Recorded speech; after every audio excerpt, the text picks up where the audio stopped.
time travelers. You caught me as I was researching today's history. As always, if you're new to this channel and enjoy learning about history, one event at a time, not only from the US, but also from around the world, don't forget to hit that like button, comment, subscribe, and turn on all notifications. So let's get into it.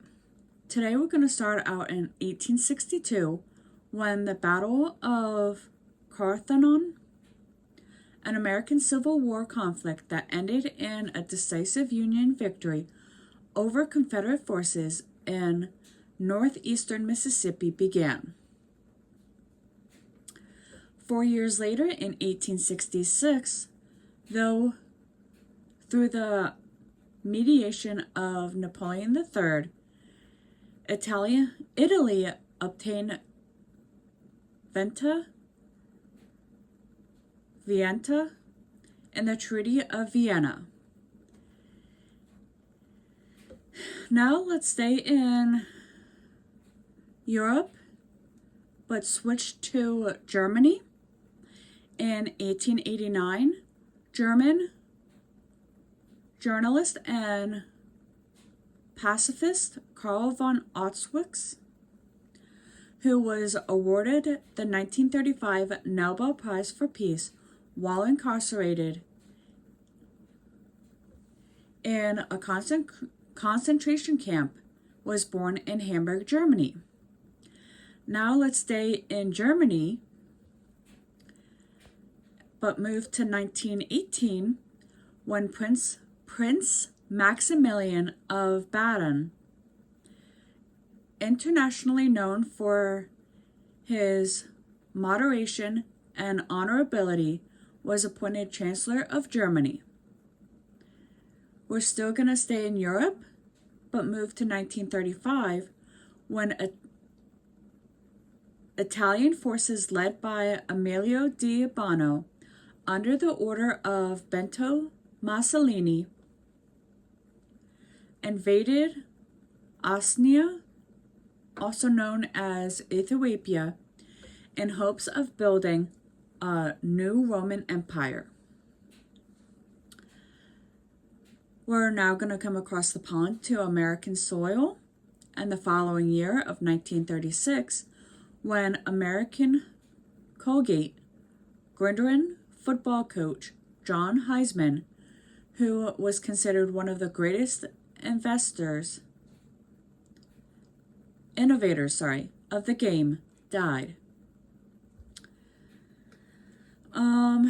Now we're going to move to 1941 when the Maltese Falcon, a John Hudson adaptation of Dashiell Hammett's famed 1930 novel, had its world premiere.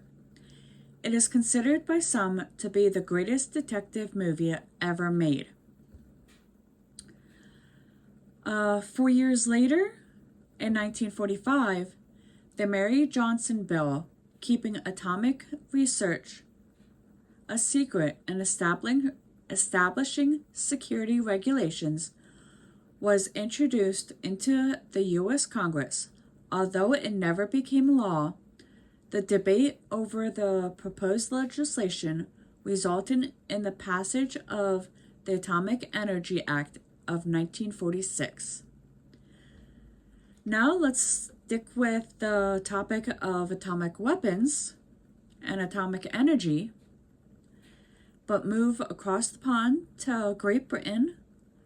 In 1952, the first British atomic weapons test, called the Hurricane, was successfully conducted aboard the frigate HMS Plymouth. Now let's come back across the pond, but switch to television, where in 1960, the Andy Griffith Show debuted on American television and was an immediate success.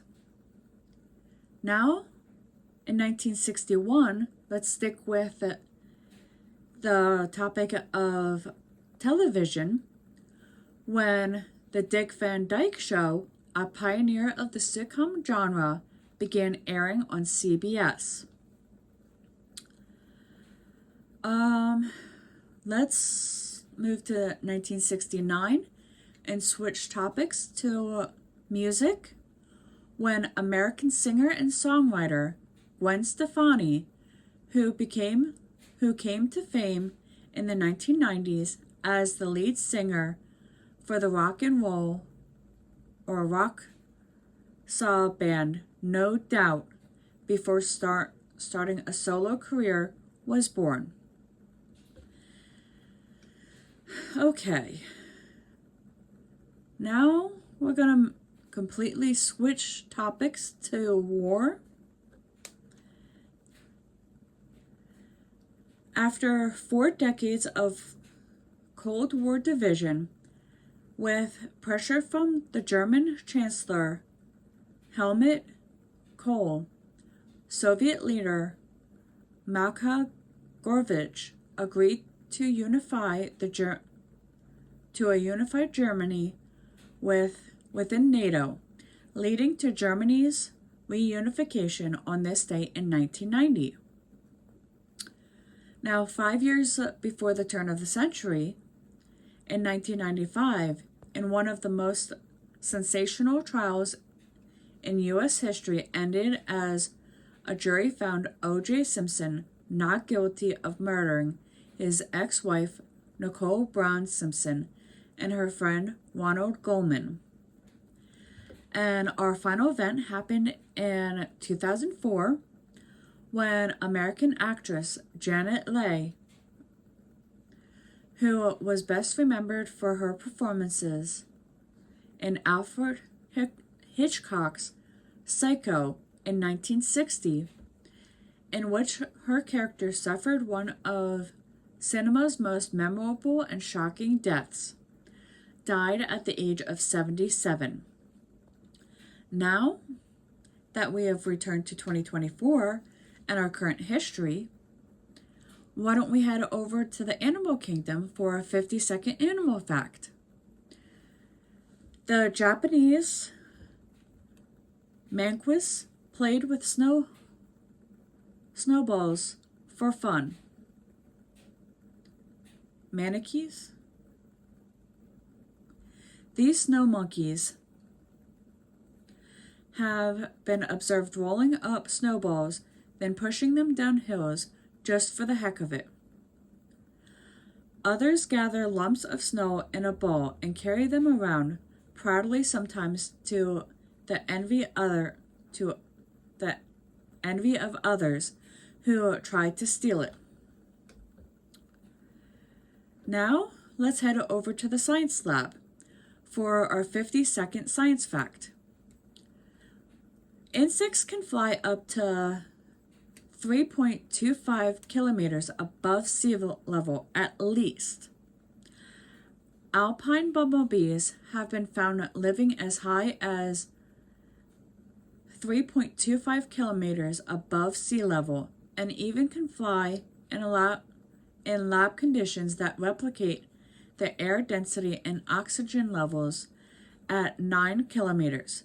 That's just higher than Mount Everest. And like always, if you enjoy learning history one event at a time, don't forget to hit that like button, comment, subscribe, and turn on all notifications. I'll see you all in the next one.